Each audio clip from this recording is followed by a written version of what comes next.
Welcome to On the Chain. This is Jeff here with co-host Chip. What is going on, Chip? What's going on, everybody out there in the, I was going to say Bitcoin world and the Bitcoin world, XRP yeah. on the chain world? Good morning to everybody out there in Slovakia and New York and Belgium and the UK, because you got Yorkshire over in the UK tuning Australia. in. Man, we've got Australia tuning in. We got London. Man, everyone's popping in. Give a quick shout out where you're tuning in from. We have a lot to get into. Chip, XRP, boom. That's what I'm talking about. Boom, baby. RLUSD launches across major exchanges. The Boom. ripple effect accelerates. We're going to get in. We're going to workshop that. And Chip, you know what I'm getting fed up with? All those YouTubers out there, all the fan FOMO FUD boys who are out there. You guys know who you are. You know who you are. They don't know who they are. That's the whole point. Apparently they don't. Problem is, Kansas, they know who they are. Panama. We They know who don't. they are. They don't know. They're the Florida is here. Crypto 6 foot. Sorry. last one to know. The last ones to know, Chip. Always the last ones to know. All right. What do you say? Grab your cup of coffee. Make sure you get some badass Yetis coffee, badassyetiscoffee.com. Got some right here, my man. There you go. Get that obsidian bold because it's dark roasted. It's great. It's smooth. It's rich in flavor. And it's hot. Oh, yummy. It smells so good. You ready? Damn, that's hot. Let's go. Welcome to On the Chain. Welcome, everybody. Smash that like. Smash it, says Crypto Whelp, and I second that. Absolutely free. Bringing all the Florida family, a lot of Florida family in the house today. Good morning from Pennsylvania, PA. Where? You in Philly? You in Pittsburgh? Where you at? Allentown? Where the hell are you in PA? Hit the like while we drink coffee and talk about crypto. That's right. Crypto and coffee. Crypto and coffee. Crypto and coffee go together like two favorite topics. Like a butter on a breakfast toast. They love it. Love it. Well, the big story here today, I mean, it's great to see that when the RLUSD rolled out just a couple weeks ago, 2 weeks ago, that it was on a limited number of exchanges. And what we're seeing is that, oh, check it out, some more exchanges are adopting it. What is that? That's good for adoption, RLUSD. But there's a great exchange called Bullish. Well, that's a name for an exchange or what? Bullish Digital Asset Exchange offers market-leading order depth and consistently tight spreads in a regulated environment. They're in Gibraltar, DLT licensed. Like rice and beans. That's right. Black beans and rice. Gotta love that. I had some black beans and rice last night with some mahi fish tacos over at the Margaritaville. Yummy, yum, yums. That's good. I had some fish tacos yesterday too. Interesting. Fish taco day. Friday's always taco day for me. I don't know why. It's never Tuesday. Interesting. Man, I was almost getting a burger. Aaron got the steak. I was so tempted to get the steak, and for some reason I walked in there in a fish taco kind of mode. Well, yeah. When that happens. So I order my fish tacos. You know what they brought out? Catch of the day. I'm looking at catch of the day on a bed of rice. I'm like, I'm not in the mood for that. I wanted fish tacos. So you know what they did? They brought that in the back. Like, oh, incidentally, the fish tacos are made out of the same thing as the catch of the day. And they chopped it up and stuck it in the taco, and I laughed because he came right back out. I said, all you do is chop it up. There you go. It's perfect. RLUSD. Gonna take over the world, says Miguel. There you go. Take a shot at it. Every time you say XRP, take a shot. XRP. XRP, let's go. XRP. Let's go. So the Bullish, this one's I guess their license is in Gibraltar, but they said they're pleased to announce, please, Jeff, they're pleased to announce that Ripple's regulated stablecoin, the RLUSD, now available on Bullish. Where is Bullish? Regions. I think that, well, I know their license is in Gibraltar, but I don't know. Let's see where they're at. There you go. Let's see where they're at. Bullish.com. They got that URL and everything. Look at that. I understand. Let's go. Best execution in crypto. Let's see if we can find out if let's see, what does it say? Margin trading, derivatives is high risk. Ooh, margin trading and derivatives on their platform. Yeah, it's incorporated and registered in Gibraltar. There you go. Not available in Hong Kong or Germany. Only available to eligible professionals. There you go. Regulated, audited, compliant. Safeguarding your assets, robust custody, independently audited by Deloitte. There you go. It's good. I like that. You have their financials right there. It's good to know. Yeah, I mean, every exchange should do a financial audit and be public so that you know. By a third party. Yeah, third party. Deloitte's a good firm. Deloitte's a good one. Gain access to range of trade. So it's cool. I just love the fact that it's called bullish, and I never heard of it before. So I don't know if you guys, maybe it's a European thing. I don't know. Maybe our European friends know a little bit more about it, but maybe maybe not Mark in Frisco, Texas. Maybe he's never heard of it. Who knows? I don't know. Can't know. I've been bullish, but I've never heard of bullish. I love the name and I love the URL. Bullish. I'm not endorsing it at all. Imagine you get that though. How do you get that URL? Bullish.com. You would think it would have been taken eons ago. Yeah, look at this. Look at the market. It's the biggest market. So you can see XRP's there down at 216. Obviously, Bitcoin's their main one, right? But they also say that these are the eligible regions, right? So USDC, there's a Bitcoin, XRP to RLUSD, the ETH, USD, the Euro, and Solana to RLUSD. There's all the pairs that they have. Mix them in there. Some good pairs. I mean, the most popular pairs, right? If you think about it. XRP and Bitcoin.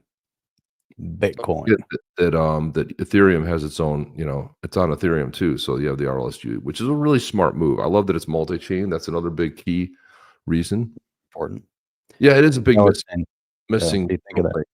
Right, because you need a stable coin. Who better to create one that's going to be regulated and it's already ready for use, but Ripple. And then you've got this other exchange here too. Let's see. Independent Reserve, first crypto exchange in Singapore. First the stable coin, Ripple's RLUSD. So we got two brand new ones. This happened right before the holiday, but we weren't on. So, Singapore customers can trade RLUSD and SGD, USD on which is the Singapore dollar on their book and the OTC desk. But again, cool news, man. Good to see that. And then Sir Beef chimes in with higher XRP. That's what we want, right? We want a lot of happiness going on. There you have it.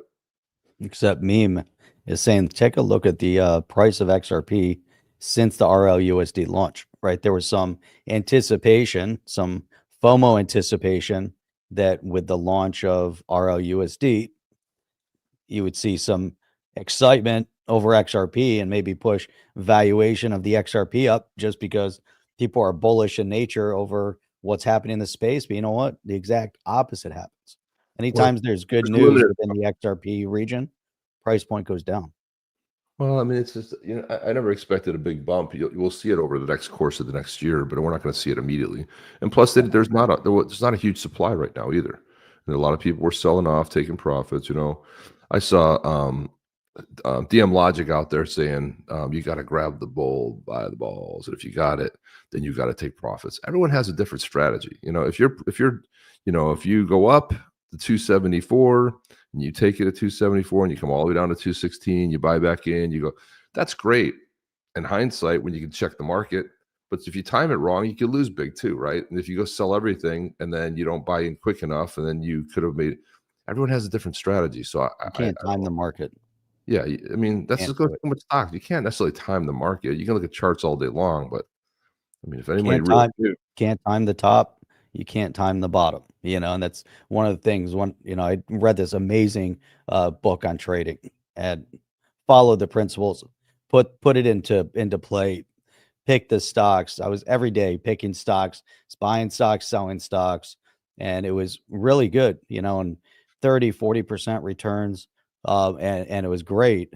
And it was a lot of work, like every day to research and find the right basket of stocks. Cause I was using kind of the rubber band effect, those that were way overstretched and they're getting ready to bounce back. And there was all these algorithms to look at, but the point with all of that was, there's a certain point on the way up that you sell off, you're capturing profit when it hits that, but you also have a trailing stop. So if it stops out, you know exactly what your potential loss is going into it. You have expectation. But with this, I hear, oh, you got to be bullish, grab it by the balls. But you know what? You're rolling the dice. If you have a clear-cut strategy, and I think it's still very difficult with cryptocurrency because of the massive swings. You can't predict when it's getting ready to go up in that massive swing, and it's hard to predict down. But I guess all these TA guys could say otherwise, that they're predicting it and they know, but to not have any idea and just go in and say, oh, I'm bullish on the way up, so I'm going to start pulling profits out. Well, like you said, Chev, how do you know? And then how are you going to time it? Or if you're the buy and hold kind of guy, you know what, your objective is, you think it's going to be around for the next 20, 30, 40 years, and whatever, 10 years out, you're buying and you're doubling down. You're buying in additional opportunity when it comes to, everyone has a different strategy. But, I think, sometimes you got to put it away and forget about it. Or if you're planning on trading, that's a whole different world, and I think you got to be really, really careful. And that's been my concern with that, Chip, is that there's too many people that talk about that, and then people go in and try to trade, and typically you're going to lose. Yeah. You're not going to come out on the winning end of it. People are going to end up losing on it because you're going to try to guess and you're going to try to predict, and it's going to, and you're not basing off of clear cut analysis. And even then, there's a percentage that are going to be losers. You're not going to win 10 out of 10. You might win, 6 out of 10. So that means you're going to have 4 losers. But if you don't predict what your downside is, so if you're buying in and it drops down, there has to be a stop point where you're like, hey, you know what? I'm willing to take a 10% loss on it and I'm out. But on the upside, I'm looking for bigger upsides, whatever that looks like, and minimizing your risk. That's really critical. But I don't hear that kind of talk, from these guys. And, I find it, you and I talked about, looking at options and derivatives and all these things within the crypto space. I think we're getting ready to move in that direction. My point, I think, is that we're still way too premature in this space with this type of investment to even think about all these other, technical products that are available because of the wide, massive swings. And it's, just, highly subjective to FOMO and FUD, and, being very difficult. That's kind of my take on it. Here's Crypto saying David made XRP first, then made BTC as a test run for XRP, so the masses would learn and use crypto with BTC first. That's just Crypto 6 foot saying that. I don't know about that. But why doesn't David Short just come out and admit it once and for all? Come on, David. I think that's the first problem with that. I think that might be his first problem. Hey, because he left. I mean, whoever Satoshi was abandoned and said we have more work to do, or something was the last sort of like message. that was the greatest statement. And we never heard again, I mean, from what it was. But I wanted to, so this is the video. He died? I think Satoshi died. Satoshi could have very well died. Crypto Eddie says this is the best advice from my crypto buddy since 2018, which is DM Logic at I'm the Debate. When you got the bull by the balls, cash that money out. And so that's the that's sort of the advice there. We'll play the video. And look, I'm not saying this is bad advice. I mean, it's sound advice. It just depends on your strategy, One of the Chip, very few. There you go. A lot of people are hyped up about your investments, XRP in particular. Glad to see him back. That community is super hyped up about where XRP is going. You've been through it. Some people have been through 2 bull runs already, holding on to their XRP and round tripping, going up, coming back down, because the profits never got to where you thought they were going to go to, and so you never cashed out. Correct. If you got the bull by the balls and you're winning the game, if you do, you are one of the very few in these markets who is ahead like that. When you got the bull by the balls, cash that money out. Take your profits and let me tell you about a moron, Jeff. I'm going to tell you about a moron who did just that. I was going to ask. 4x'd his money, Bitcoin in the 200s and sold it in the 800s. And how was it? That moron is sitting right here, Jeff. That moron. You can never look backwards though. How was it at that moment in time when you cashed out and you 4x'd your money? How did you feel? But if I look back now and I realized how much Bitcoin I actually had, but you can't.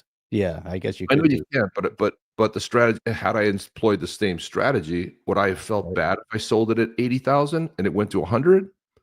Probably not as bad as I felt given losing all that Bitcoin back in the day. But again, there was no precedent for any crypto going over $1,000. So the fact that it could come back down to zero, or and the pennies. But I'm just saying, like, there's two sides of that coin. And for me, it's like, okay, well, I have a number that I want to sell at. When it gets to that number, I'll sell it. Sure, should I make some profits along the way? Yeah, I've done it with other tokens, but it all depends on your strategy. And I don't think it's a bad one. I think it's certainly a decent sort of a strategy, but it depends what your appetite is. There's a really good question here from Sooner in Southwest Florida right here. He says, thoughts on Rumble accepting a partnership with Tether, also effects on delisting. Love Rumble, so interested in disclosure they might have been given, effects on the entire market. Yeah, so that's interesting. Look, I mean, it was I've got the story right here. We've got it. Let's look at this. Here we are. There we go. I'll just take this off here, but come on, man. Where's the damn? That's a big investment. Yeah. $775 million. Tether stocks went over 75%. The big winner right there was if you held Rumble stock. Over 75% is a pretty solid uptick. So the digital asset company Tether made a $775 million strategic investment disclosed by Rumble. After the announcement, Rumble stock was up 76%, trading at $12 to represent investor excitement. Under the deal, Tether will buy 103 million Rumble Class A common stock shares at $7.50 each from the earnings. I mean, if you look at that, Jeff, just calculate what's the difference between 103 million at $7.50. Now it's trading in the $12 range right there. I mean, that's a nice gain, $5 a share. Yeah, across 100 million. Nice. Across 100 million shares, it's 500 million. Is that right? 500 million. A little 500 million. Yeah, it's nice. So there you go. So there's the investment. They put 775 million in. They made their 500. They got their 500 back. I mean, at least they could pull that off the table, and they're back to flush almost. Yeah, but then they don't have the investment anymore in there. But I'm just saying, the point of it is like, who knew it was going to go up there? But it wasn't a losing case for them. The remaining from the earnings, Rumble intends to deploy 250 million to support its financial sheet and drive growth objectives. You know what I'd like them to do? I'd like them to sit the F down right now and create an API so that streamers like us can easily use it, because it's a pile of heaping dog excrement. It is the worst experience out of anything out there. Their app is crappy. Do I love the content? Yes. Do I love the company? Love Rumble. Would love to do more on Rumble. Unfortunately, whoever's running their tech stack, sleeping at the wheel. It hasn't changed in years. You can't go forward with a mediocre, shitty product. You just can't. So I hope, Rumble's fantastic, but the app is clunky. The way we have to connect, like Jeff and I, I'll just give you an idea. When we go set up a stream to go somewhere else, we just connect it and it's done. And then we put all the information in and then it sends it everywhere. Not so with Rumble. Jeff, detail how fun it is to use Rumble.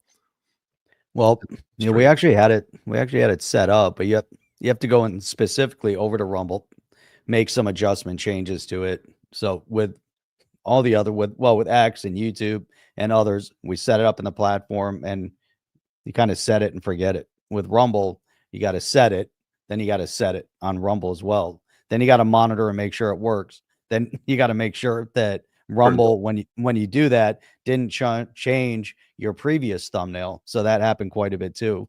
We'd update, get everything ready to go. Then we'd go back and we'd look at, and all of a sudden the previous thumbnail from the previous video was changed to the current video thumbnail.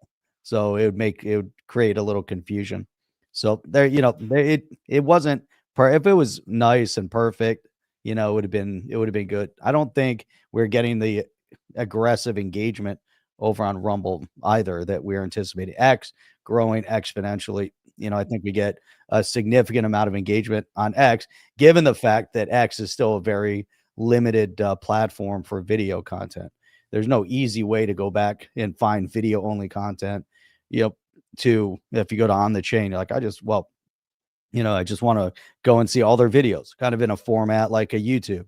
There is no X video platform taken on YouTube anytime soon. Hopefully we'll see something, pretty great that'll be that will be dropping in the near future. Crypto 6 foot saying Tether out of Europe for now. We shall see if the US does the same with Tether, so I get it, with the Rumble, that investment chip, almost $1 billion investment, not bad. How do you turn that down? How do you say, oh, you want to give me $1 billion? No, I think I'll not take that. I mean, Well, I mean, massive buy-in, to the company. Question is, why is Tether doing it? What's Tether's purpose other than making a quick buck? If they were to sell, if they're allowed to sell off, some of the shares to capture some of that gain, but probably not, and the question then lies in why is Tether trying to build value? Where, why are they moving that money? well, What's technically the speaking, purpose behind it? you could call it an investment in there, but when somebody buys that number of stock at a usually if you're going to buy a big bag like that, you set up, a prearranged, and of course, because it's such a significant value, it's got to be approved by the board. But Chris Pavlovsky, who's the CEO over there, retains all of the. He's the majority owner. They don't get a board seat, so it's just like somebody buying into an org. But again, they bought at a predetermined price. There's that bit of it. I still just like for example, Elon Musk put this out there. He was saying, what features did X add in 2024? And this is like the roadmap. Right? They did a lot of stuff, right? But you can see on here where if you look at the video portion of it, there wasn't like a lot of stuff. This says video spaces, back in February of 24. Again, does anybody really use that? Not really.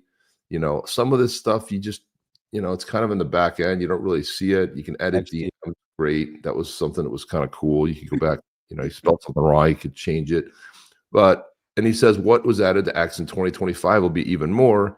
And I said, why don't you make a real run at being a YouTube competitor? Our podcast live stats are strongest on X versus YouTube.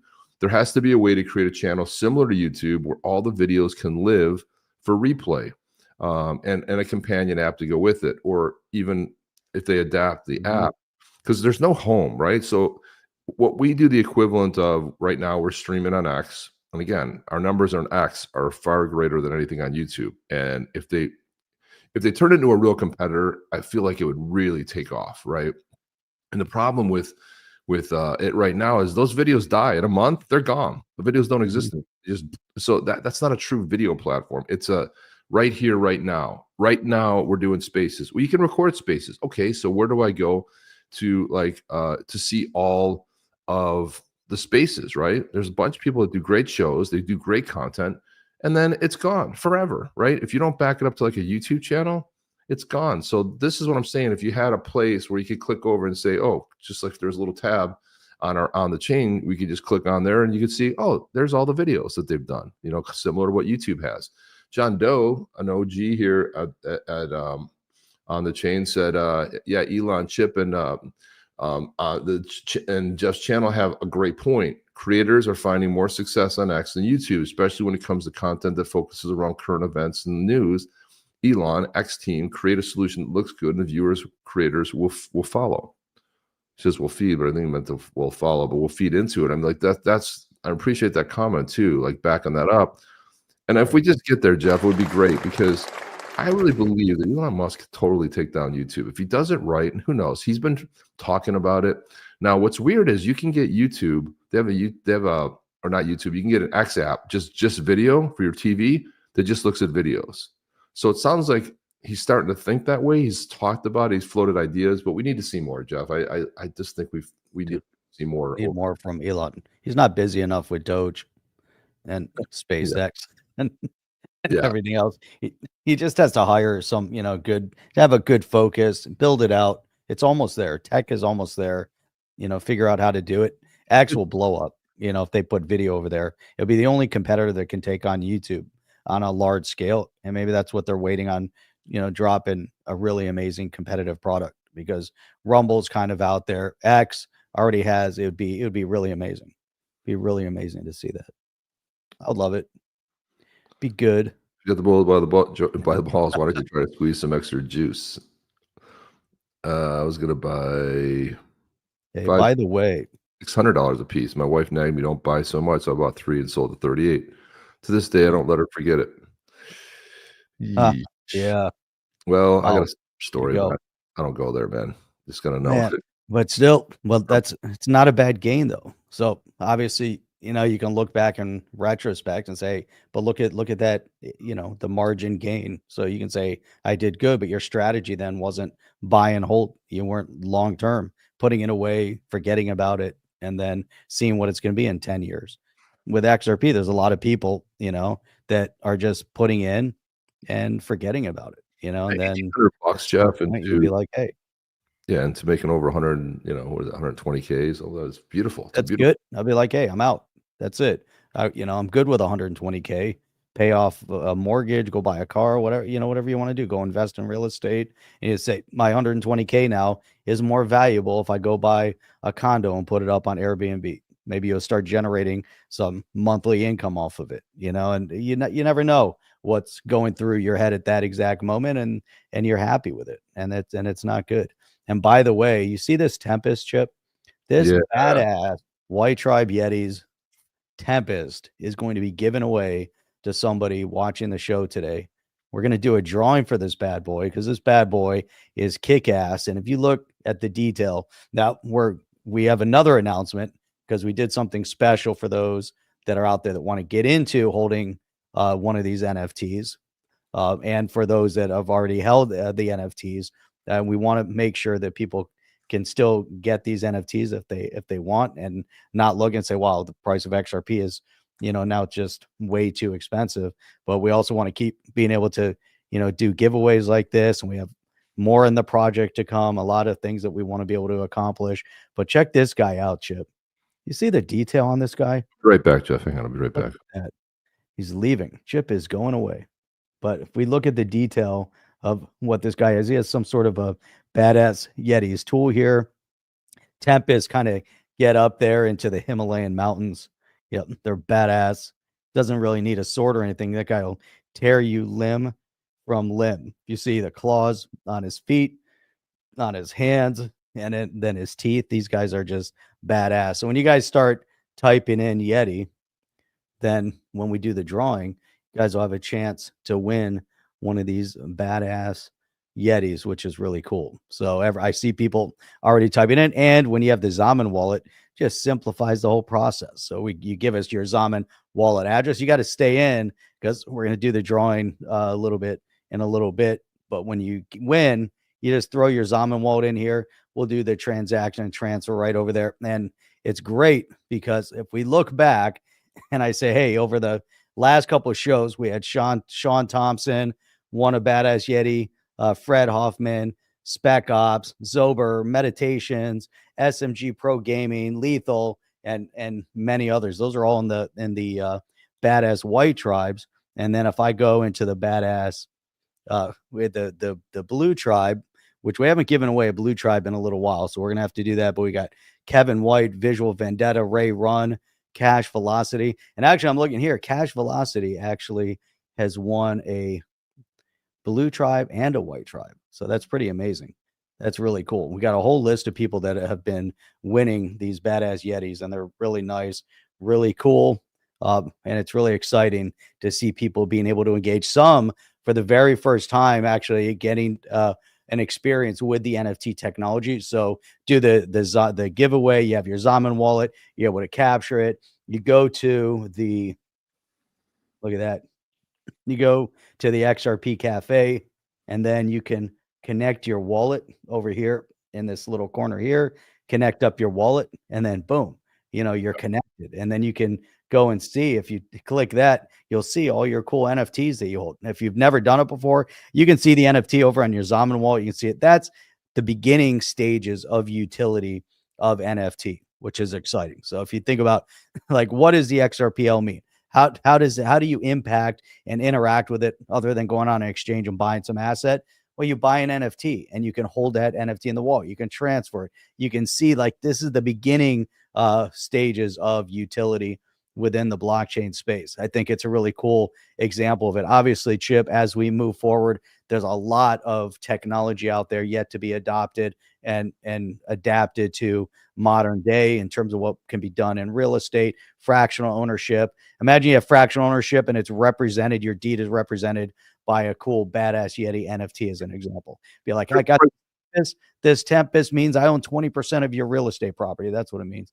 Or you can set them loose and you can go, have a little bit of a battle. We can go for a free for all, PvP battle to see who's going to win. And you can have your character. And that means whoever wins at the end, who last man standing, gets the real estate.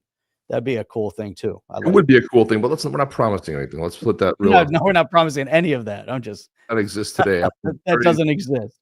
Not even talking about that. Disclaimers here, Jeff. Let's not get I'm not saying that any of that is. Here's those as examples. This is the new pricing right here. So Bay being badass Yetis. The Blue Tribe, we've reduced. This is a limited time only, guys. Blue Tribe is going to be 16 XRP, and it's great to see them. A lot of support coming in for this. We changed it, didn't even announce it yet, and we start to see these guys move. And the White Tribe will be 12 XRP. So here's the Blue Tribe right here, and it's nearly minted out there. It's like 20% left of that, and that'll be gone forever once those mint out. And then there's the badass Yetis. Let's see the White Tribe. Let's do the White Tribe. We'll do that one. And then there's the White Tribe. So 12 XRP there, and then we've got sweet. That says 125 XRP, and that's wrong. Mm-hmm. It is not 125 XRP. It's 16. Okay, there it goes. I'm a little glitch in the matrix there, but it's 16. 16 XRP. There you go. So if you guys, I know some people are saying, "Oh, I'd like to get another one." You can go mint one right there. Go ahead and click mint, and once you connect your wallet, these bad boys out over here. It's easier to just do it on your mobile. You connect your wallet, then you click on the mint, see how many you want to mint, and then boom, you mint, and then XRP goes, and you're there. So there you go, guys. That's it. Limited time only. So if you guys want to get on that action, man, jump in on that action. Just go to XRP.cafe, and you can do all of that stuff, man. All of that stuff. Keep the lights on over the Himalayas. That's right. Let me take this. The badass Yetis need lights too. They got on the chain, so that definitely helps. So appreciate everybody out there. Check this out. RLUSD is on the Coinbase wallet. Bam! Look at that. It's going to be everywhere. It's going to be everywhere. All the other stable coins are. This was probably the best question that somebody posted right before Christmas. Neil Hartner said, and he's a developer over at Ripple. He said, "I want to give my kids meme coins for Christmas so they can learn from an early age about getting rugged. What should I buy?" Chris already said, "Why don't you write a bunch of memes on a large piece of paper, blindfold them, throw a dart?" I did something similar with the stock financials, buy ticker using a page in the newspaper when I was 12. It was a present from my dad. Yeah, stock tickers in the newspaper were something. I liked that and followed that as a kid. Back then, stock prices had fractions, not decimals. Do you remember that, Jeff? Back in the day in the newspaper, they used to publish. Like, you had to wait 24 hours to see what the stock price was. Like, there was no real-time stock price. It just would be published in the paper. Looked at all those numbers, like, what is all this? And who knows? It was never accurate because, you could have had some volatility in the stock, but. And then Dark Horse said a few questions before I answered. Do you want the effect to be instantaneous while they watch, a slow bleed out, or a swipe when you're not kind of looking kind of lesson? Neil says, maybe one of each, a meme coin cocktail, if you will. Oh my God, that's great. This is funny stuff, man. That is something. Adrian, yes, your blue ass Yeti counts. I didn't go that high up the list, but Adrian also won. Adrian S with a blue badass Yeti, which is really cool. He also won, so that's also very cool. Got a really nice badass Yeti also. So if we think about the badass Yeti-ness, and you know what, Adrian, you could also take your cool badass Yeti and replace that lightning bolt there and put your badass Yeti up there. Display it proudly, man. I love when I see like Crypto Whelp right there. See that? Boom, displayed proudly. See that? I don't know. Jim D's not here. He played again, but that's okay. But he always has his Yeti up there. But you see a lot of folks that have their Yetis. I like that. It is very cool. I like seeing that. Show off your Yeti. Like seeing the Yetis. Yetis are taking over. That's really cool. Look at this here, Jeff. So Uphold this up. Yeti takeover. Here's your XRP report for the week. Ripple CTO spotlights RLUSD stablecoin benefits. Now, you think if you're the exchange like Uphold and you have the second most XRP, like out of all the, besides Ripple, as far as supply is concerned, you think you would know that Joel Katz is his handle on X at Joel Katz, but his name is David Schwartz.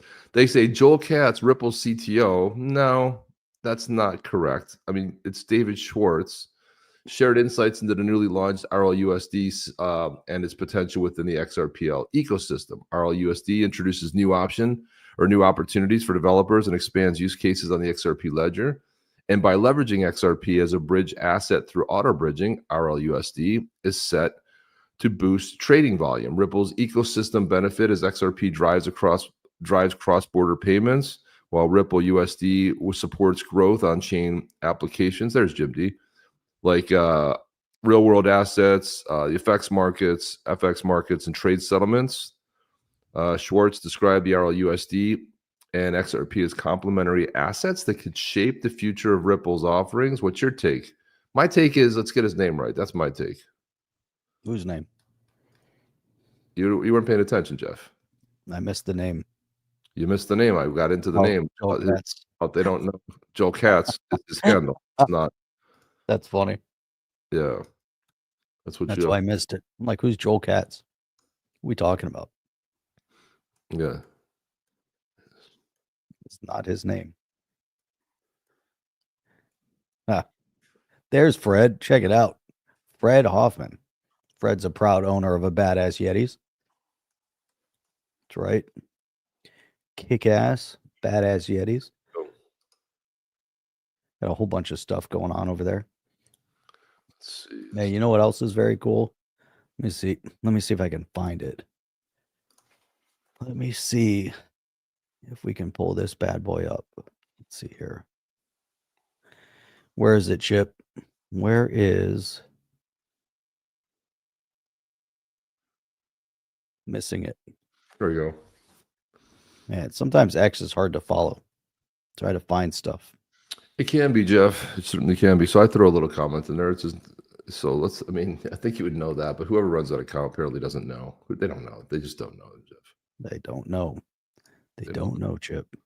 And so you remember Raoul Paul was like all like downtrodden on he was all negative against XRP. Then he kind of came back to the community after it kind of like went up to 270. He's like, okay, hey, I made a mistake. Now he's saying some more stuff about XRP. Let's listen in. Next chart, XRP itself, fabulous pattern. Look at wedge after wedge after wedge after wedge. So we're just building another wedge now, ready for the next break higher. So that move. Now we're building another wedge. Now it's XRP is doing fabulous. Whoa, it's a whole different turnaround here. Because he's all holding XRP. It's a wedge. It's a wedge. Bag. It is clearly not done. Never forget. If you look at the weekly chart of XRP, it's a stunner. This massive 7-year wedge is broken. Who knows where this chart goes to? It's very powerful. But then go back to that chart of SUI versus XRP, and it's suggesting that SUI should even outperform this. So that's the perspective I have. Now, it's not always. He made it pretty far until he told everybody that SUI would outperform XRP, but then it kind of crashed and burned. It's going to be 100%. He's not wrong, though. Right. That's right. Caroline, want to give a big shout out to Caroline. She supplied all the amazing plants and flowers and stuff at the WOI. And she said she was going to get us some lemon trees. That's what we heard, Jeff. Next event. That was the rumor. That's what we heard. I'm just some lemon trees. Repeating the rumor. Order That's all I'm repeating. That's it. They get it so wrong. They get a lot of stuff so wrong. I mean, my gosh, because I think the person runs the account aren't the same people that do the business side. So you have, because we've seen what happens when you unleash an intern. So like, hey, you know what your job's going to be? What is it going to be? You're going to post stuff on our X account. Okay, it's like. They go see Joel Katz. They at Joel Katz. They think it's his name, even though it says David Schwartz. I don't know how they get it wrong, but Uphold is usually pretty much on top of that. But whoever runs the account is missing a few something or other. I don't know what's going on there, but that's what it is. But I think Uphold forgot the hyperlink. that's probably the case. It just seems like they just forgot to hit the @ sign and someone typed it in. They probably copied and pasted. They probably Yeah. did something a little bit off, and it You have just to know didn't who he work is. out Get that as right. planned. Right. Oh, look at Carolyn, that. lemon trees are coming for sure. How about that? Hey For now. sure. Hey There you now. go. Right? That's what we want. Chip, check this out. Now, check What you this out. See that? Man, that was broadcasted out there in the X world. When sending fluff world emissaries to visit badass Yetis, you want to look the part. This is badass. Look at that. look at That's a there's a fluff fluff, bunny over there, like, and he's showing up coming as to a hang out lady. Amazing. as an elder. He's coming to hang out with an elder in the Himalayas. Check him out. He's got the fur. He's got everything. He's ready to go. Coming to visit. He's going to come and check. He's the emissary. He's got to meet with one of the badass Yeti elders. There's only 7 elders. So this is obviously one of the 7 elders, and the elders are badass. And you know, as an elder, Rob, Go as ahead, an dude. elder, Scroll a little bit. love the elders. Let's scroll. You want to scroll? Yeah, there's Scroll. another. You put another post on there. There's the other Oh, one. Yeah. there we go.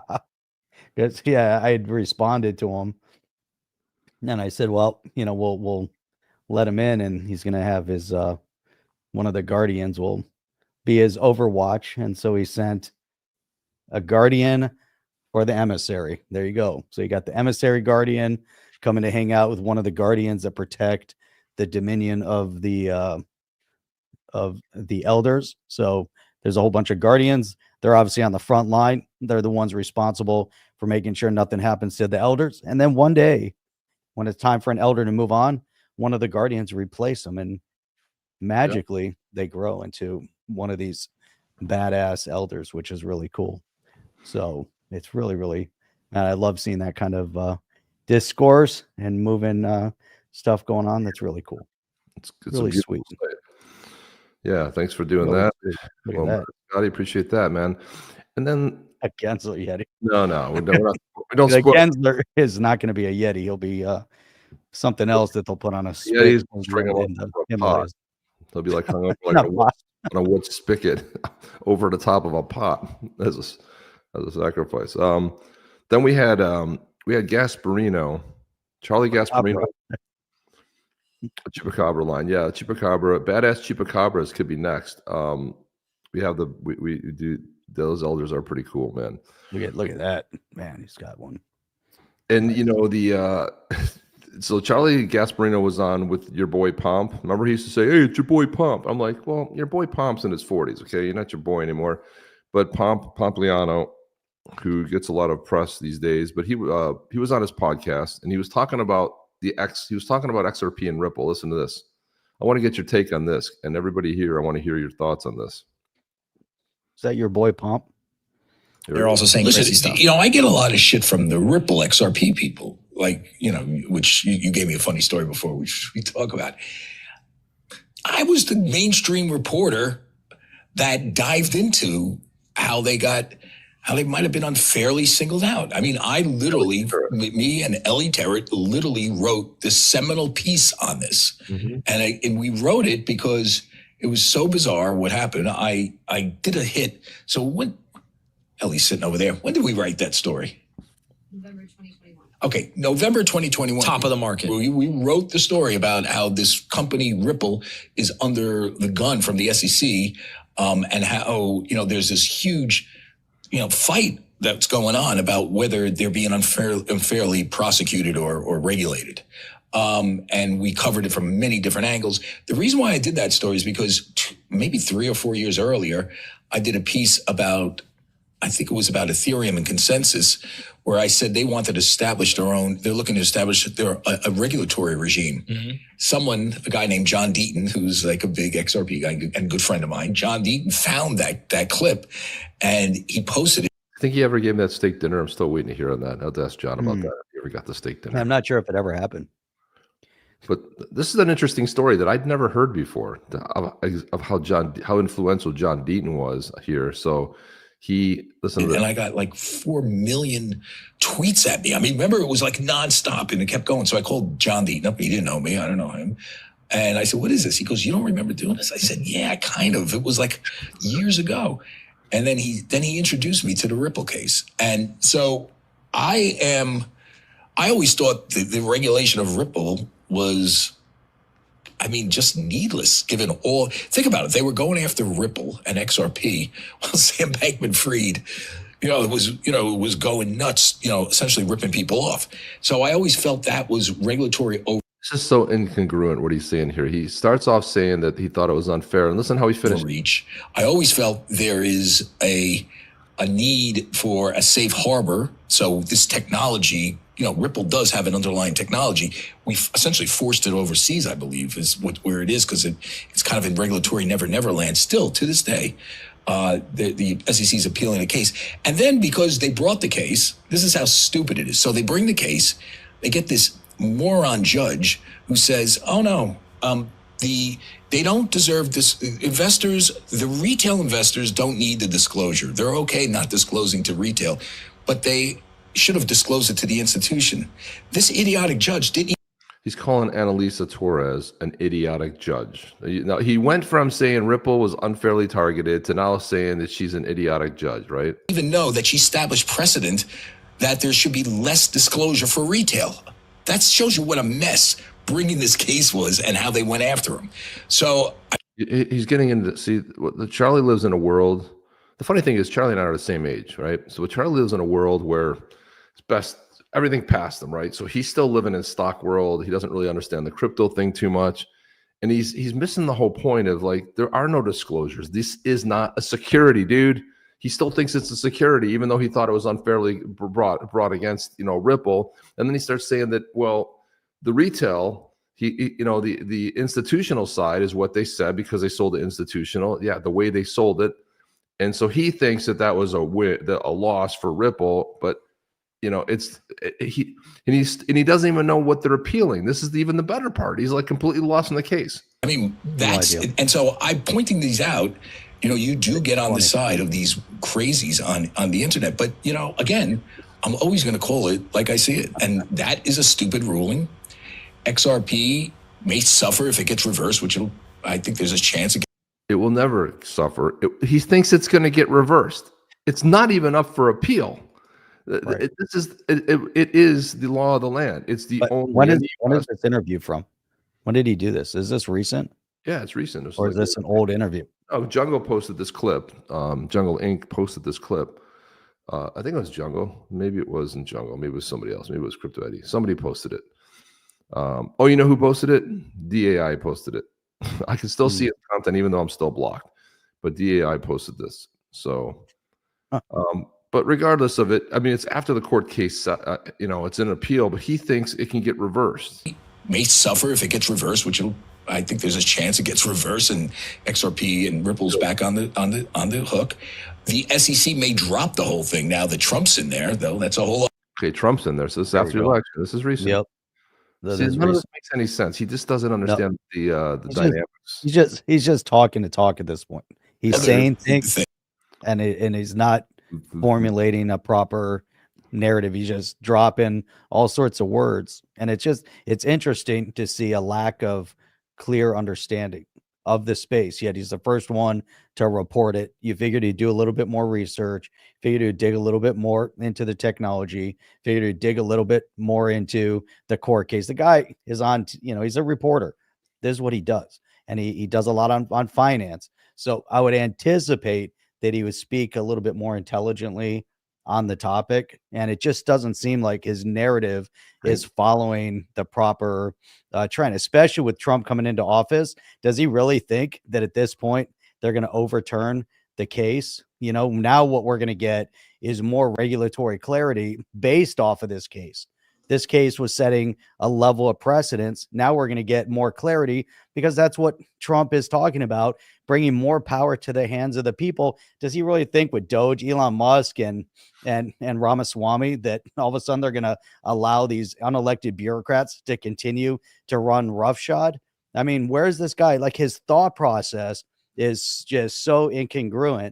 It stops lacking any type of meaning. And then you realize the guy's getting paid. Be interested to see how many millions of dollars he gets paid to pontificate on nonsense. And this is the problem with reporters, that people think they put them on a high horse. The guy's a reporter. It was amazing. We brought Ellie Tarrant on here to talk about everything that she experienced and she learned. And she was just in the beginning stages of learning.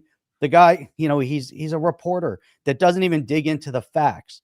And this kills me. This is, you know, I could talk about a lot of these YouTubers that get on there, and I think they're more dangerous than the people that listen to them because they can research and they talk and they try to present fact. And Chip, you and I were talking about this from a religious perspective. I don't want to call any of these people out by names, but I think they're effing morons because they don't dig one little minute deeper into using Google to figure out truth. And yet they get on there and talk about fact as though it's true fact. And yet they don't even understand what they're talking about. And here's a guy talking about he built his career in finance, talks about this as though he knows what he's talking about and doesn't do enough research to truly understand it, to become the expert that people are bringing him on their show to represent. The guy's not an expert. He doesn't understand. He's not able to leverage and say somewhat and somehow, you know, connect all the dots from a political and financial perspective. It's mind-boggling, Chip, that we can be smarter and more intelligent than someone that's getting paid millions of dollars to pontificate. That was the rant segment, their portion of the show right there. There it was, Jeff. Just put that up. Kills me, Chip. It kills me every day. That's why I don't watch the news. Charles, I can't watch the news and listen to these people speak when I know there's more intelligence in my brain. You know, I can read something on. I can go online and read multiple articles within 5 minutes, and yet you're going to waste an hour listening to somebody like him. You're getting cheered on, Jeff. 100%, Jeff. Yep. Keep going. Right. All right. So, you know, the IRS. I just don't get it. I don't get it, Chip. I don't understand. There's a lot not to get, but John Deaton put this up. There's a lot of stuff going on with the IRS here. Okay, so the outgoing administration is trying to lay a bunch of bombs and traps, right? Because they're anti-crypto, even though we told, they're gonna pivot. Well, they were trying to sell the border wall until the Attorney General came out and said that if it goes up for auction, we're going to buy it. We're going to buy the border wall panels. And then they pulled it from auction. I guess the auctioneer pulled it, but they were trying to sell off the border wall. Okay, so this is somebody who completely is trying to damage the party even further. You didn't apparently understand that people wanted border security, so you want to go make it harder and go sell it off. They're trying to do. They're just booby trapping everything. They're like, oh, it's going to be a smooth transition. They're making it anything but smooth. Trying to crash markets. Trying to do a lot of bad things in the background. John Deaton put this up. He said the war versus crypto continues. President of the United States and Elizabeth Warren administration finalizes crypto broker tax reporting rule on Friday before New Year's Eve. As expected, it's awful and un-American. The IRS regulation gross proceeds reporting by brokers that regularly provide services effectuating digital asset sales is an attack on DeFi protocols because it imposes broker-like reporting requirements on decentralized platforms that lack centralized controls. In some, DeFi protocols are autonomous, permissionless, smart contracts without intermediaries capable of collecting or reporting user information.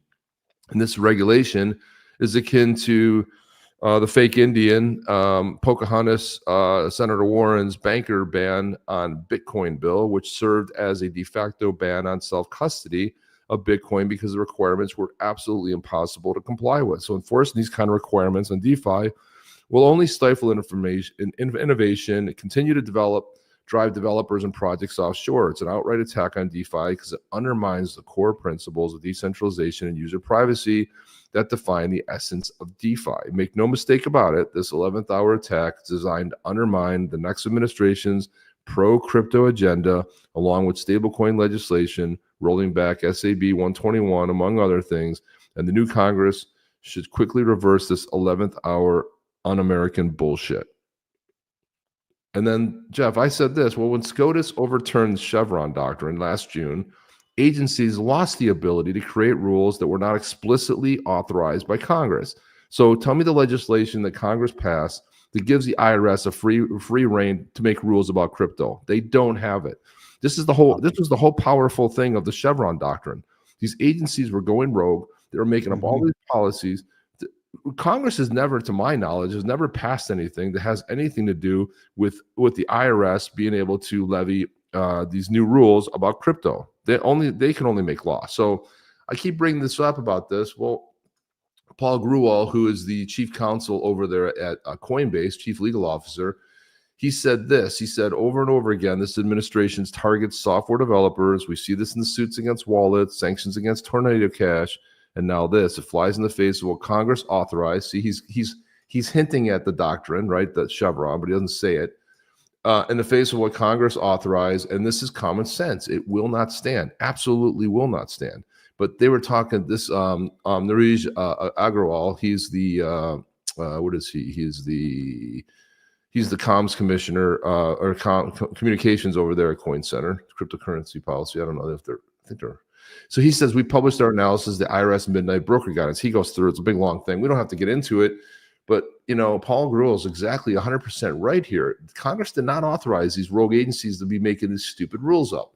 Now, let's bring in the Blockchain Association. Today, which is yesterday, the Blockchain Association, Fund DeFi, and the Texas Blockchain filed a lawsuit challenging the IRS broker rulemaking. This rule, as the countless comment letters warned, risks crippling the U.S. digital assets sector. And then we had Kristen Smith, who is the CEO, I believe she's the CEO of Blockchain Association. She said, today we're taking action. We're filing a lawsuit that argues today's broker rulemaking violates the Administrative Procedure Act and is unconstitutional. We stand with our nation's innovators. We'll continue working to ensure the future of crypto and DeFi is here in the United States. And Jeff, did they miss the super PAC that was backing pro-crypto candidates? Like this is how tone deaf these people are. They never learn from their mistakes. They still do the same thing. They try to hide. Oh no, we're pro-crypto. Oh no, it's going to be, and they're just complete losers. What's your take on all this? So, I'm trying to dig up, if you go into the SEC and, some of the rulings that Congress passed in 1933, 1934, that kind of gave the SEC some power. The Congress also has attributed some powers over to the IRS in 1986. But I was trying to pull up the exact, verbiage on that, and I'm not finding the clear verbiage, but if I find it, but that all kind of brings in, to the consequence of exactly what's happening. And this administration and the unelected bureaucratic agencies will continue to do things that are undermining our Constitution. The problem is that they let them get away with it for so long, and they remain unchecked by the U.S. Congress, because at the end of the day, the U.S. Congress has the authority, because the U.S. Congress has to pass the rulings that give the agency whatever leeway they give them. It's kind of like giving the SEC some leeway to make some sort of analysis of certain rules that are on the ground, and then apply that analysis as we move forward, with future cases. And so the SEC has some semblance of leniency from Congress to do what they want to do, until it came to like with cryptocurrencies, where there has to be a path to regulatory clarity. Gary Gensler said it's clear. In fact, it's unclear. It's super confusing. And it's super confusing because there's no regulatory clarity that's been passed, which is why and that's where I'm going to pull it up. Actually, if we go to the Token Taxonomy Act that was written by Warren Davidson and presented, the Token Taxonomy Act calls to amend the Securities Exchange Acts of 33, 34, and the Tax Code of 1986. So there's certain things that he wanted to amend to include cryptocurrency. And the reason why they wanted to amend it and add addition to is because there's no clarity. There's no path to clarity. Right now, they can run and do what they want, within some sort of reason, but it's opinion. It's based on the bureaucrats saying it, so not based on law. And that's the biggest issue, which is exactly why they brought the Token Taxonomy Act, which is exactly why Maxine Waters didn't want it in, because they don't want that kind of, clarity and freedom back into the hands of the people. And is exactly why Trump is talking about this path to making sure that the U.S. is ahead, which is exactly why Doge exists with Elon Musk and Ramaswamy. It's to slash out all these unelected bureaucrats that think they control and have the power. But you know what? They do control and have the power right now because they've been allowed to have the power. They don't own the power. They don't deserve the power. They're not granted power under the Constitution. But the problem is that the current, existing, and previous congressional representatives allowed them. And then even worse, the people allowed it to happen. So now it's a matter of getting everybody in check, making sure that they're operating within the confines of what they're supposed to operate in. Because what ends up happening is you have the blockchain associate. Okay, so the IRS says what they're going to say. SEC says what they're going to say. They pass it off like it's clear and this is how it should be. But then you know what happens? It ends up in court. But years go by and a court case ensues. Millions and millions of dollars are spent at taxpayer expense because some jackass bureaucrat that thinks he has the power does what he does. And he costs taxpayers millions, tens of millions, hundreds of millions of dollars with no retribution. So a bureaucrat like that, A, should lose his job. B, there should be financial penalty, because they shouldn't be allowed to do, knowing that it's unconstitutional. It should go through some sort of a checks and balance. They let it go. And then if the Congress is, and they turn a blind eye to it, they should be held accountable financially. They should be financially penalized. And there should be some sort of, heads need to roll and people need to lose their jobs. And that's how it brings the power back to the people.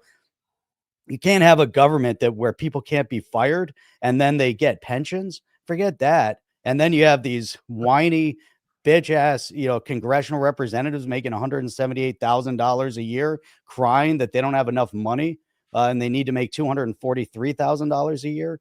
What kind of craziness is that? It's a part-time job. Go there, work part-time, do your 2 years, leave. If you can't afford to be there on $178,000, you don't belong there. Don't be there. Leave. You know what you got into. Don't cry now.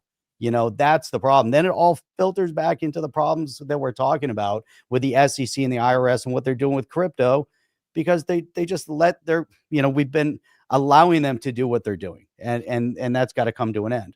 And it is coming to an end, right? It's done. Their reign is over, right? This is the end. Over. They have no more. They could pass whatever they want to pass now. Come January 20th, it's done. They're all, the majority of them will lose their jobs. They can go work wherever they want to work. They can go work in the Alaskan tundra. Maybe that's where the IRS needs to be, or the SEC. I don't know. Send them up there. Let's see how many people want to go work. And plus they have to come into the office, plus they have to move there. You can't live in DC the anymore. Space that they're paying for that. So this is what you missed. Charles said, Jeff rant number 2. Badass Yeti Coffee has Jeff on MVP mode. That's right. And I was looking for more. I'm like, oh my God, I'm out. Jeff rant by Epic. I have his water left. Make a rant Yeti. We'll make a rant. They're all rant Yetis, dude. If you haven't seen their faces, they're crazy. They're insane. He has to be bald though. He has to be a bald. That one. That's right. Yeah. So here we go. There's but you can go work with a Yeti. That's right. Things are changing though. Cenk Uygur, who's from the Young Turks, a very left wing, lefty sort of thing. He put up this post. He said, everyone's looking for my so-called pivot. It's not in the policy. It's not in the labels. It's not in the strategy, but I found it. There's something different. I don't hate the other side anymore. And that might be the biggest difference of all and the biggest sin for some. And he said that the Doge makes absolute sense. And why are people on the left against it? There's been government waste for years. And because the right's doing it, why are we opposing it? And so he's got so much flack for this. Let's talk about the things we agree on. We don't have to go on about the things we disagree on, but I thought that was very well said. And it's incredibly brave of Cenk to do it. Jeff, you want to talk about centralized control? Let's talk about the European Union. The European Commission said it's time for the charger. Today, the USB-C becomes officially the common standard for charging electronic devices in the EU. It means better charging technology, reduced waste, and less fuss. Now they're going to tell you the official charger that you have to use. Apple had to get on board and comply and make a USB-C, which I honestly don't care. But the whole point of mandating one or the other, it's just dumb to me. And then Valentina Gomez said, how do you pick the winner? Yeah. Nobody, Valentina Gomez says, nobody gives an F what cable they use to plug their phone in. They do care what type of people get plugged in inside their country, though. So Right. she's fantastic. I mean, He's so stupid. yeah. And then you want to hear Eric Trump on here's one of Eric Trump's some commentary. Conference, because I believe in cryptocurrencies. I believe that cryptocurrencies are the future.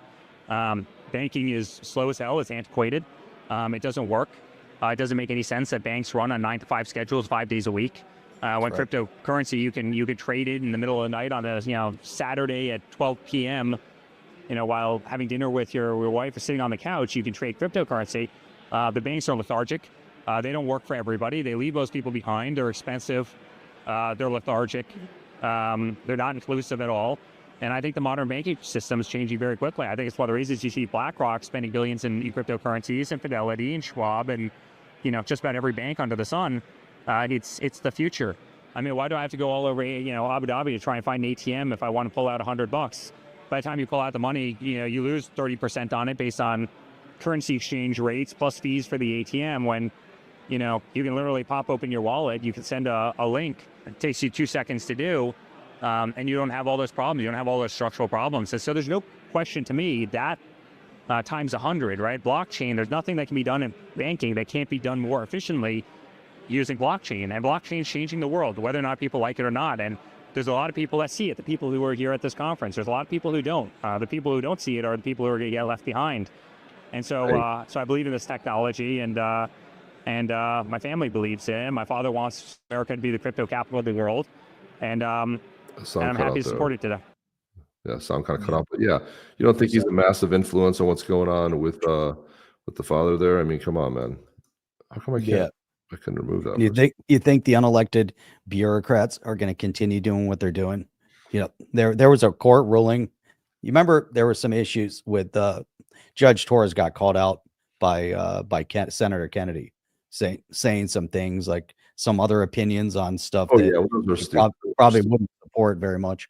But the point is, it was a court decision, all of that. But what we're seeing coming from Trump and the direction the country is going in from a financial perspective, it's night and day compared to where we're at right now, and the adoption of cryptocurrency and building blockchain closer into normalcy and mainstream is about to happen, because there will be a path to clarity, and that's what we need. How many do we have? 26 entries. Make sure you have your badass Zaman wallet ready, because when you connect it, just connect it. Chance to type be ready. You guys got to be here. Make sure you guys are here. You have to be here. Hopefully everyone's still here that registered. If not, we'll have to draw again. That's the rule. Here we go. Ready? Let's see who's going to win. Draw away. Draw away. Who's it going to be today? Who is it going to be today? It's going to get a badass Yeti. Alan Gregory, are you here? You got to type it. I'm here, and I have got my wallet. I'm here. Always it's so close, and it's like boom. So you guys missed a little bit. Alan Gregory. Oh wait, we got to type it in there. Let's type it in there, because we realize that some people are way behind. Alan Gregory, are you here? Are you here? You won. You won. We need to know if you're here. Yes. Yetis. If you're not here, we redraw. People got in late. There was 27. Now there's 29. See who got in late? Crypto Eddie got late. Crypto Eddie's here. She got in a little bit late. Alan Gregory. We need to hear from you. Gregory, we need to hear from you. We need to hear from you. You got to say I'm here, otherwise we're redrawing. Here. Oh, there he is. Look at that. Boom. Alan Gregory is here. That's why we got to type it in there, because sometimes they're watching. But you know what? If I'm listening and I'm behind and my phone's in my pocket, then you're missing out on the chat. I'm so glad people are engaged with the chat and are, caught up, which is really great. But want to give a quick shout out to Crypto Eddie. She does such an amazing job in our space here, in the YouTube space and the crypto space, and she's always way ahead of the game. And she does 25% of our research, so we don't have to. We just talk about it and get drops. That's pretty much how it works. So she finds the most coolest. I mean, I don't know if she digs stuff up, but she's the best researcher, hands down, in the space, without even a doubt. Not even a doubt. Pulls up the best stuff that I have to read, go through, and carefully look at, and that nobody's talking about, which is awesome. So it's gotta love that. So here we go, Ellen. He wins. That's good. Let me take this down. I wanted to play one of Trump's strongest speeches, and it's so funny that it's talking about what Jeff and I were going on about earlier, which is the whole idea of this centralized control on this side versus decentralization over here, right? This war, and why, what we saw with this last administration wanted to control everything. That's what they were busted for, censoring people on social platforms, right? This whole socialized, centralized control versus the decentralization. But this is, I think, and it's only an excerpt, but I think it's one of Trump's strongest speeches. It was something he gave to the what did he give this to? This was the United Nations, if I'm correct. But it's a short excerpt, but let's listen in. Greatest in the United States Constitution is its first three beautiful words. They are, "We the people." Generations of Americans have sacrificed to maintain the promise of those words, the promise of our country and of our great history. In America, the people govern, the people rule, and the people are sovereign. I was elected not to take power, but to give power to the American people where it belongs. In foreign affairs, we are renewing this founding principle of sovereignty. Our government. Look at the sourpusses up here. Government's first duty is to its people, to our citizens, to serve their needs, to ensure their safety, to preserve their rights, and to defend their values. As President of the United States, I will always put America first. Just like you, as the leaders of your countries, will always and should always put your countries first. There it is. There it is. It's the whole We the speech. people of the United States shit. That was in his first administration, but Yeah, solid. Wait till he comes again. yeah, I think yeah, I think this time is going to be. There's a mandate. There's a lot more stuff going on. People experienced a lot of stuff. It's incredible. So, Jeff, there's a lot of talk in. I wanted to talk a little bit about what's going on with Trump talking about Canada, annexing Canada, creating it as the 51st state. Canada, Greenland, the Panama Canal. It's great. Well, the thing is, there's a provision in the treaty that if it's interfered with, or if, like, for example, China's moving in, to be able to secure it and make sure it runs properly, there's a provision in there that said the U.S. could always take it back at any time. So people thinking like Trump's some kind of a dictator type of thing. It's like it's always been in the provision. It's nothing new. But again, a lot of people don't do the research and listen to mainstream media. So there's another problem you have. But I wanted to find. Let me see where this is. Right there, Chip. From Legendary. People need to learn about their sovereignty. We're too ignorant to our rights and the infringement of them. That's right. Damn, that is well said. Yes. Okay, so let's listen in here. I'm going to put a couple different things on. By the way, so Pierre Trudeau's dad. I just saw some bad things going on about him, but Justin Trudeau, because Pierre Trudeau was prime minister back in the 80s, and Justin Trudeau has been prime minister now. So here we go. This is somebody who ran into Justin Trudeau at a ski lodge, or out skiing. Mr. Prime Minister. Yeah. Please get the fuck out of BC. Have a wonderful day, man. Yeah, you suck. Please get the F out of British Columbia, she said. I'm like, why not just get out of Canada? Why don't you leave? People have been doing this. He gets called out time and time and time again. Here's what it would look like if Canada was annexed by the U.S. Somebody put this cool video together. Donald Trump suggested Canada join the U.S. as a state. Here's how that might look. The U.S. territory would span 7.6 million square miles, 13% of Earth's land area, making it the largest country, surpassing Russia's 6.6 million square miles. With vast resources, the nation would have 200 billion barrels of proven oil reserves, abundant timber, minerals, and the world's largest freshwater supply. its population of 373 million would bring a substantial increase, though it would still lag far behind China and India. Economically, Canada's 2.2 trillion GDP would rank as the fourth largest among US states, behind New York, but ahead of Florida. The total GDP of $28 trillion would solidify America's position as the world's largest economy. However, per capita GDP, at $53,834, the state of Canada would rank near the bottom, just above Mississippi and below Arkansas, despite its resource wealth. That's incredible. It's unbelievable. All right, here we go. We are getting ready. This is how quick this is. Want to show off the technology of the XRPL. We're going to transfer this bad boy over to Alan Gregory. What's that? Just tell him he has it. Well, it's going to happen. Ready? Here we go. I'm ready. I'm ready to play another video. It's on its way. It's not moving. What happened? See? We don't need this. This is dead air. Weird. It's not even working. Normally it works immediately. It won't even, the button won't. There you go. You see? That's why we don't need to talk about it. Here we go. Something's off. So this is a Canadian given his I did again. Canadian given his he's chiming in about Canada being the next. Here we go. Dear Americans, on behalf of all the Americans who are ready to join the United States, I do solemnly swear or affirm that I will support and defend the Constitution of the United States against all enemies, foreign and domestic, that I will bear true faith and allegiance to the same, that I take this obligation freely without any mental reservation or purpose of evasion, and that I will well and faithfully discharge the duties of citizenship which I am about to enter. So help me God.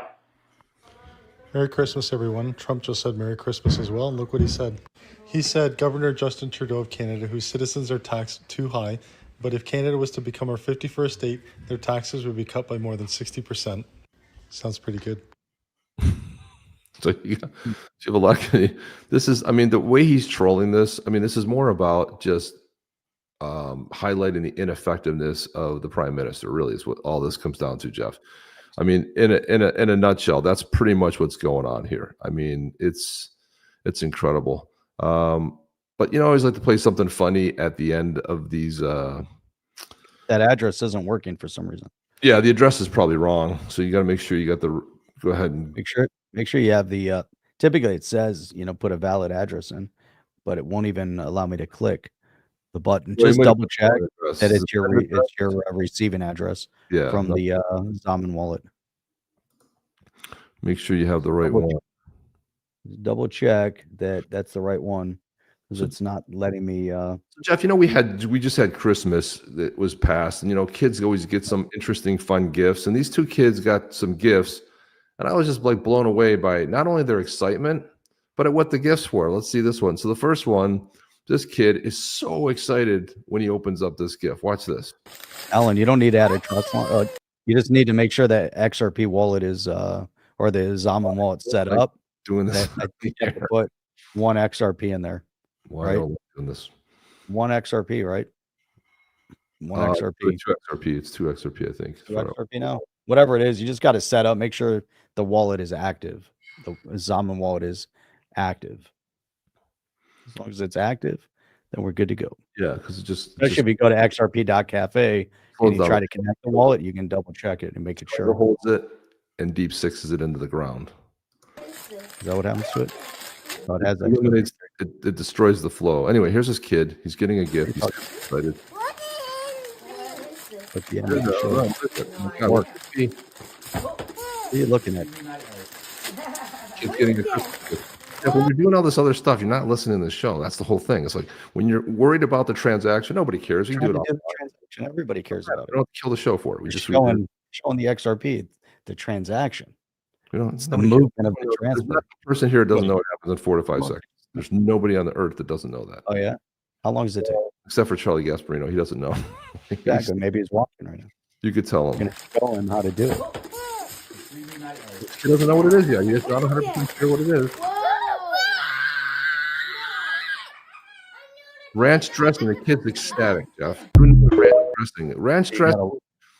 You've got to love it. This girl gets a gift, and my God, is she lit up about this gift. Favorite present? What is it? Always fun shit.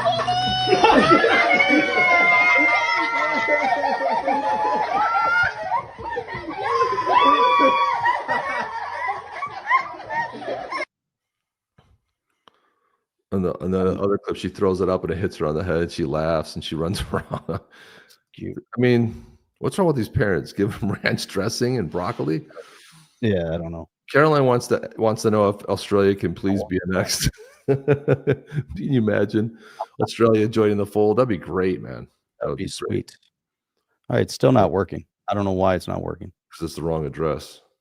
That could very well be. One Make sure it's the receiving address. Has to be the receiving address. Yeah, go in there and copy your receiving address. Otherwise, we're going to just double check. Just double check it's the receiving address, not the sending. Yep. Just double check. I'll give it to somebody else. We'll have to take it offline and do it some other time, man. I mean, I don't know what else we're going to do. Yes. Mm-hmm. I don't know why these are. This should be seamless. Open it up in a new tab. What else we got here? I got Byron Donalds talking about Trump being president on this panel. I mean, no, we've not heard much from the Democrats. They're too busy licking their wounds and trying to figure out which way they need to conduct their party. But look, are they happy about the fact that Kamala Harris was blown out? No, they're not. But is anybody thinking that they're going to do anything about it? No, they're not. Donald Trump's going to be the president of the United States. He's going to get these elections certified on January 6th. He's going to get inaugurated on January 20th. The Democrats aren't going to like it, but those are the breaks because they had an opportunity to run this country. And what they did was they ran it into the ground. Massively open borders, foreign policy that's a mess, massive inflation, censoring the American people. The list goes on and on. The American people rejected what the radical left was doing and gave Donald Trump a political mandate. So whether it's Jamie Raskin or any of the Democrats that are going to be upset on January 6th, you only have yourself to blame. You did a terrible job. The American people wanted change, and change is coming in the form of Donald Trump. Damn, Byron Donalds should have been the VP chick. That's just my personal opinion. It's just, says they should. It's a valid address. What I like about Byron Donalds, he has some. He's got enthusiasm. He's got the MAGA message down, and he delivers it with a hammer, man. It's freaking awesome. Love that. Yeah, Byron is a G for sure, man. No doubt about it. He's the best, man. Let's try this other guy. There's talk about Byron Donalds being Speaker of the House. I would think he'd make a great speaker. I mean, even Viveka, you could bring him in as speaker. It doesn't have to be someone part of Congress. He would lay it down. But yeah, I mean, he's a guy that's not compromised, right? The guy you can't. He's his own man. He's not compromised and blackmailed like everyone else. So that's exactly what the. Yeah, see right there, we got Ms. even says Donald should have been VP. And it's nothing about JD Vance. I mean, JD's great. He's phenomenal in interviews. He just doesn't have that. He doesn't have that. I don't know, that it factor. He's just very laid back. I recently, over the holiday, I watched Hillbilly Effigy, which is kind of JD's, life story. And it's very inspiring to actually see that. I don't know if you guys, he wrote a book called Hillbilly Effigy, and the movie came out, I think, 2020 or 2021. It's an entertaining movie. It's a good watch, but it's basically JD and overcoming like the kind of, crappy childhood he came from. He wasn't destined to do anything, but live in poverty and become a drug addict. I mean, that was pretty much, and when you see his mom, who's a horrible drug addict and the whole family's got some issues, and you watch a guy to overcome all that. I think it's incredibly inspiring, and it's funny because I shared with my wife after the movie. I'm like, you know who that is? And she's like, no. And I go, it's based on a true story. And I go, who is that? She says, who is it? I said, that's Trump's, running mate, the VP. She's like, oh, okay, JD Vance. I get it. She didn't connect it in the movie, but they call him JD. They call him the Vance family. It's a great thing. And I have a lot of respect for JD. I just think that Byron Donalds is just, he's got more, I don't know. I think passion. He's got that cult of personality that I think sometimes is missing. Trump has it, and I think Donalds has it too. So I'd love to see him make a run for president because, for the next time. I mean, maybe it's JD as a shoe-in if they have a primary, but he's a rising star for sure in the Republican Party. And I've just seen him destroy anybody he comes in contact with. He goes on CNN and they got nothing on him. He crushes them with facts. He brings it up. He's never at a loss for words. He's very much like JD, where JD also does very incredibly, really well read, researched, and so it's good. So there you have it. There you have it. I think that's all we have, Jeff. You're looking very perturbed because this is trying to figure this thing out. It's not working. Well, it doesn't have to work, because you know why? Justin called it right there. It's called redraw. Alan will get it to work. Just do it offline. Send us a DM. Just let us know where you're DMing us from. Send it via Twitter. Tell us right now what your Twitter handle is. We're gonna have to redraw, Jeff. Via on Twitter. Do the redraw, and we'll deal with Alan on the back end. That way we can give one away here, and Alan will keep working towards getting us this thing. Let's go. Here we go. A redraw, so we can get one going. Alan will keep doing this on the back end. Send us a invite to on the chain. Just let us know what Twitter or what X you're sending it from. Put your X handle there. You know it's you. Otherwise, anybody can just say, "Hey, this is me. It's it's Alan Gregory from the show." Here already, so get that set up, and then we'll get it going. Okay, let's go. Here All we right. go. Good redraw, guys. All right, here you go. It's 30 entries in here. That's 4 more since last time. Ready? 1, 2, 3. Let's go. Boom. Who's it going to be? Who is it going to be? Who, I say. Who? Horton here's a who. Hakan Malin wins. Hakan, are you here? Type it in. Make sure You're Hakan is here. This is the guy right Hakan, are you here? Hello? Hello? Make sure you type it in. Say I'm here. I've got my wallet ready. Otherwise, we're redrawn. I need to hear from you. I'll type it in there. This is the one we're giving away. Check this guy out. This guy is badass. Man, this is a bandit. Look at this bandit. Hang on. If he's here, that'll be awesome. But check out that bandit. This is the bandit right now. And then, Alan, make sure you put your Twitter handle in here so we can get that going. So we know. But Hakan Mayland won. If you're here, say you're here. If you're not here, then we got to do another redraw. Tell us you're here and you have a Zaman wallet, or we have to redraw. How are you choosing winners? Man, it's just automated. So people type in Yeti. If he's not here, we're going to do a redraw. So if you type in Yeti, you'll enter into the back end system that's going through StreamYard. So StreamYard actually handles it through their software. And so you'll see it in 1 second. But this guy's badass. I love this bandit. And look at the detail of his sword. Look at that detail and the etchings. Yeah, he's wearing a cool little utility belt there. He's got some little rope dangling there. He's got the half gloves on. Yeah, look at that face. For punching. Yeah, man. So if you typed in Yeti once, so we have 31 entries. So it'll only take it once. So if you've already typed it in anytime during the show, then you don't have to worry about it again. So that's it. All right, we're gonna have to do another redraw real quick because Hakan is not here. Yep, we give him some time. You got to be quick on the draw. You have to be here. Hate to say it. That's really badass. Why do you hate? You don't need to hate to say that. That's awesome. That's yeah. All right, so let's go. We're gonna draw again. Here we go. Ready? 32 entries in. Let's go. There you go. Ready? Go. Who's it gonna be in this? Who, I say? Who is it gonna be? Jim D wins again. Jim D's a frequent winner around here. Jim D, you still here? Jim D. Jim D's got to be here.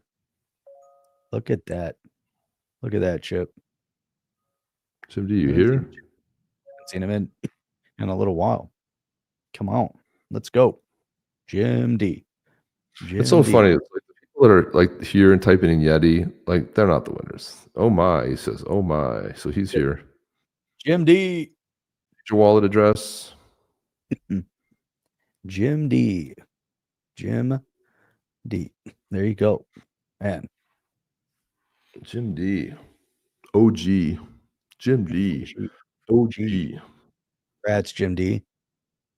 Congratulations. We, we don't do anything. All we do is grab it, you know. See, that's what I like. Let's see. Look at that. Look at that badass right there. Jim D's got that guy. That's so sweet. All right. Well, that's it. We got to get out of here. It's almost an hour and 40 minutes into it. Give me one Do you have Jim second. D's address from last time? I always plug it into the spreadsheet. Right there. You have it, right? Got it. So hang on. Let's make sure. Michael wants to know if Jim wants to split. Got some first trading here. Some Yeti trading going on here. Okay. There we go. It works. It's on its way, Jim D. Gonna transfer this badass Yeti over to you in 2. There we go. In 3, 2, 1. There you go. It's on its way. Scan. Close the sword. That one on the Yeti. Good. Design is kick-ass. Boom. You should have it. It's verifying, gone. Thank you, Mike, and for showing up. I did a long one today, but it was a good one. Badass Yetis Bandit. White Tribe Badass Yetis Bandit right there. Jim D. There you go. That's thing and scroll in a little bit. Let's just look at that masterpiece again. Look at that, man. See that? See that detail? Detail is amazing. Amazing. I want to remind everybody that we did alter the price. So if you are interested in picking up a badass Yeti, if you go to XRP.cafe, the blue tribe is now 16 XRP and the white tribe is 12 XRP. So there you go. There you go. It's a limited time only. So if you guys are interested in picking one up, you can go mint one over there. You got to click the mint button, connect your wallet. But if you guys have already won them, you kind of already know, you kind of got that down. But again, go check out. And it's like a blind purchase. So you don't know what you're going to get. It's kind of a fun thing. You click the mint button and you're going to get a random one and boom. It's like those blind collectibles when they're in the little silver bags. You open them up and you see what you get. So it's kind of cool. But again, limited time only. That's right. Limited time. Look at that. Thanks for the show, guys. Always look forward to Saturday mornings. Thank you, Scott. And then Caroline loves the elders. Elders are kick-ass. They are kick-ass. There's only 7 of them, and I think there's still 1 or 2 available. I think a bunch of them have been chosen already. We know that one of the OGs that usually tunes in at this time, but it's a little bit early for him on the West Coast. But he's got an elder, and I know he's tried to buy some other elders too, and nobody was. They're like, "We're not selling our elder, man." And Jeff and I have 0 elders, so they're all out there. We don't have any. We're holding back or anything. So none. But this was our 701 podcast. We've done 700. Wow. We forgot to celebrate 700, but it's just 701. And that's all we have, guys. We'll see you guys again tomorrow night. We're coming up on the new year. We're coming up on season 5, which will be entering our 5th year for doing the On the Chain podcast. There you go. Wow, that's great. 5 years, Chip. Nobody has a seizure from that. Give us some confetti. Give us some Chip confetti. Come on, let's go. Peace sign. There we go. Drop it. Peace sign. Let's give some thunders. There we go. Boom. Yeah. All right. And then let's do this for the audience here. Let's give a little bit of love. Give some hearts for the audience there. So. Are the elders all a random mint? All so random everything, we were able to get some for giveaways like this, which is awesome. 0 elders came up. So that's the thing. It's amazing. We don't have any elders, man. They're part of the mint. So there's 1 or 2 left, I think, for the elders. But if you do guys happen to get one, definitely proudly display it. And of course, we want you to post it over there. If you go ahead and pick up one, tag the badass Yetis, and on X also tag both of us as well, which is good. And that's it. And then Alan out to us on X so that we can connect. We're hoping to see your X address here. If not, come on to the next show. We got your bad boy right here. So we got it, man. Just got to work that out, but we'll work it out for the next one. Can't DM. That's crazy. We're getting a request. We're getting a request here. Howard Dean. All right. So let's send a if you want to you can't reach out via DM. That's so crazy. You can email. Show up tomorrow night. Just make sure it works. I tried. Didn't work. wasn't transferring. So I think there's 2 extra letters in there that don't seem to be working. That's why, even though, so just double check on the app. Yeah, he copied it from his side. Peace out, Caroline. Peace out. You ain't gonna twerk? Nope. And no twerking. All right, that's it, guys. We're out of here. We will see you guys on the next one. Yes. Chip and Jeff out. See you guys. Are you down with OTC? Please like, subscribe, and click the bell to be notified when the next video drops.